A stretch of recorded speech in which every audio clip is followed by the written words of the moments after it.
Hello, I'm Aaron Henry, Senior Director of Natural Resources and Sustainable Growth at the Canadian Chamber of Commerce. I'm coming to you from a cell phone atop a precarious pile of books.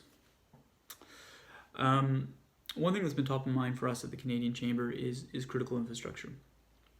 In many cases, critical infrastructure is playing a really important role in the lives of Canadians behind the scenes.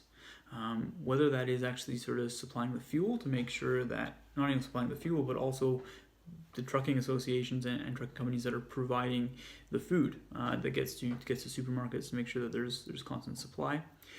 Whether that's actually the way in which LNG is being used in most Canadian hospitals to sterilize medical equipment, or if it's just the case of simply keeping the lights on and making sure that Canadians are comfortable while they go through the process of self-isolation. As a result, we want to make sure that those critical infrastructures are well positioned both today, but also for the long term. And so, there's a few things that we're talking about and sort of trying to provide guidance on with the federal government, and the Chamber network has been doing work with provincial counterparts. But some of these things include ensuring that we can have a clear plan and clear set of designation for workforces that may need to cross provincial lines, either to get to work, or in some cases, especially utility companies, respond to requests of mutual assistance. We're also thinking ahead in terms of recognizing that any medical equipment, protective equipment, needs to go to our public health workers who are on the front lines.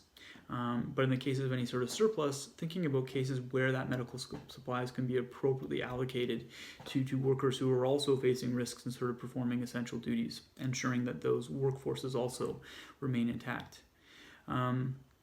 And so those are conversations that we continue to have, and sort of guidance that we continue to put out with the federal government, and looking forward to close alignment on some of those issues with provincial governments as well.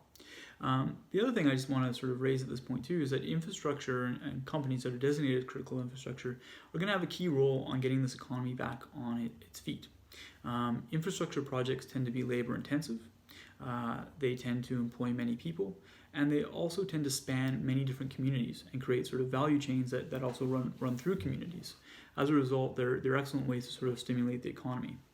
So moving ahead, when we start to think about our recovery phase, it's going to be really important to think about both how we can ensure that those sort of projects are appropriately financed, depending on sort of what general liquidity looks like, but also ensuring that the regulatory system is streamlined in such a way that projects that are greenlit or projects that are coming to the forefront are given priority status or prioritized in terms of being able to move ahead through a streamlined regulatory process, and that's going to allow to get as many people back to work as possible.